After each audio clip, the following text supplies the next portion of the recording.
Hi, this is Vicki with Learning Home Volunteers, and this is our new learning session. We are going to combine two unrelated topics, pumpkins and Hispanic Heritage Month.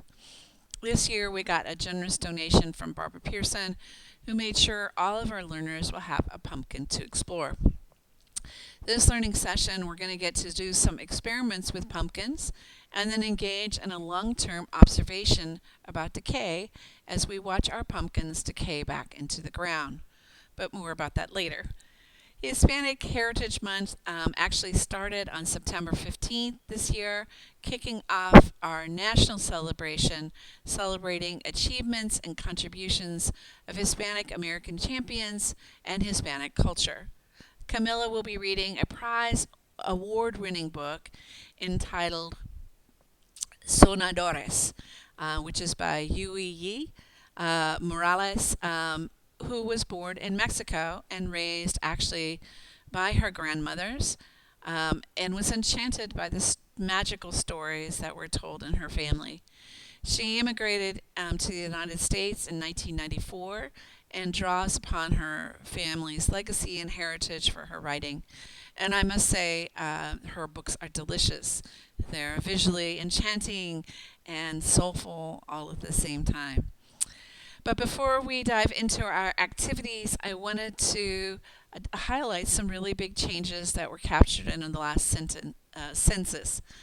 You know, out of 329 million people that live in the United States, 62,530,000 are Hispanic, making up 19% of the population. In California, there our largest ethnic group are Hispanics, um, accounting for 15.6 million people in California. And in the United States, 13% of all people over the age of 5 speak Spanish.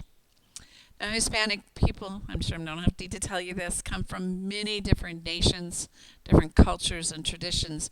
And you know, when we were trying to figure out what we wanted to highlight with the kids, um, the thing that I think is the same across all nations and all places is family. So we wanted to choose some family traditions that would share a couple themes, sharing food with family, remembering our past, and memorializing those memories in some way. So we decided to explore some of the traditions of Day of the Dead. But this week is all about pumpkins, so let's get started. Our first book is Pumpkin Jack, which is about a little boy who carves a pumpkin for Halloween and names the pumpkin Jack.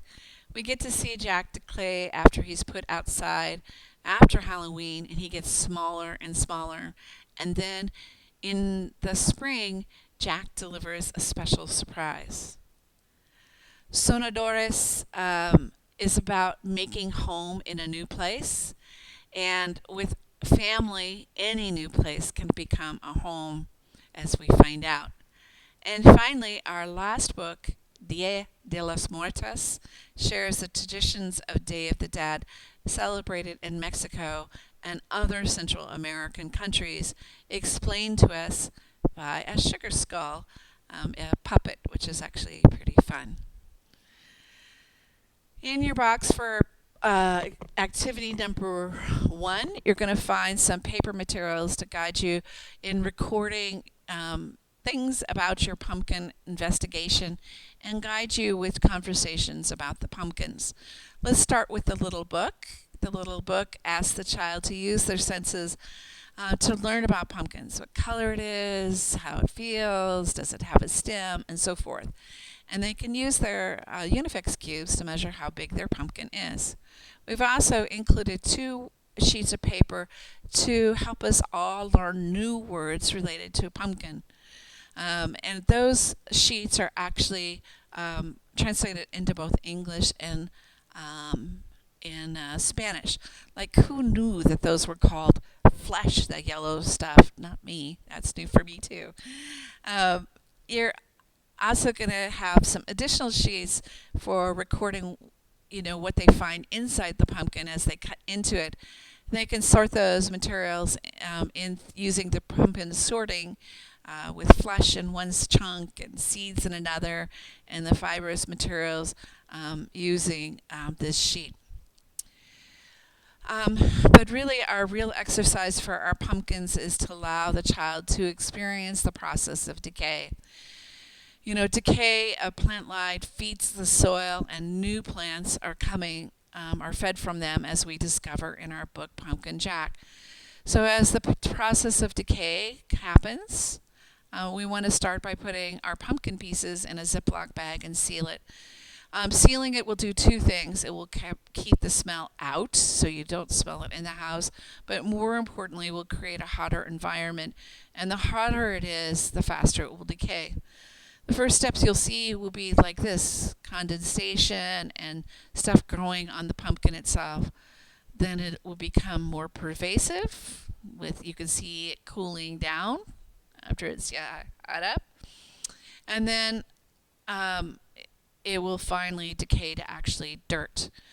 So every few days, if you guys can look at the pumpkin with your child, examine what is new, take some pictures, and at the end of the session, go back through those pictures as a whole group to see the changes that happen from one stage to another.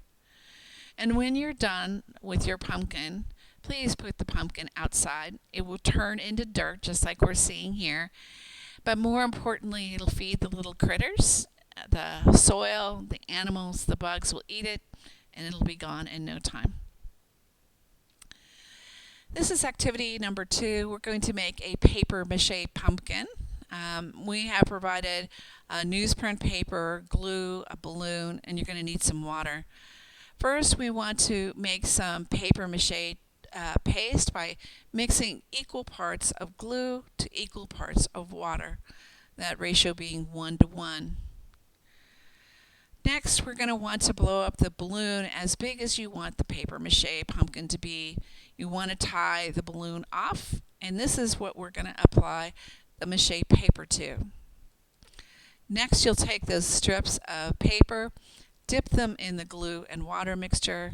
You can strip off the excess liquid by just kind of pulling it through your fingers, and then put it onto the balloon, covering it with that glue and white paper. You want to let it dry overnight. We put our balloon in a tiny little bowl to keep it still while we worked on it. And then when it's dry, the next day you want to repeat the process again. Having more than one layer will make it much more stable, and will last a little bit longer. Once the structure is stronger and it's dried, you can get ready to paint it. You can paint it or color it with crayons on your paper mache. You want to take a look at the strips of different that we put in there, of different pumpkin varieties included in this activity. Not all pumpkins are actually orange. So once the painting is done and dry, you can cut the balloon, and the balloon will deflate, and then you'll have a paper mache pumpkin of your very own. This is activity number 3. We have provided these sets of cards that each represent a step of the life cycle of the pumpkin. These are real pictures. That's what the seeds really look like. That's what sprouts, a pumpkin sprout really looks like. You'll also find 2 pages with lines on them going from top to bottom. Well, you can take the cards and then glue them in the right sequence. And then you'll end up with this little book that you created that shows the life cycle of the pumpkins. This is activity number 4. For this activity, you're going to need your paint and a sheet that looks like this. For each of the grid squares, provide a spot for them to put the corresponding number of thumbprints to match the number. So for number 1, they would dip their thumb in the paint and then press it into the 1 and end up with 1 dot in the 1. For each number, they want to put a finger, twice for 2, 3 times for 3, and so on. Well, that finishes our pumpkin exploration. Next week, we begin our exploration and celebration of Hispanic heritage. I'll talk to you then.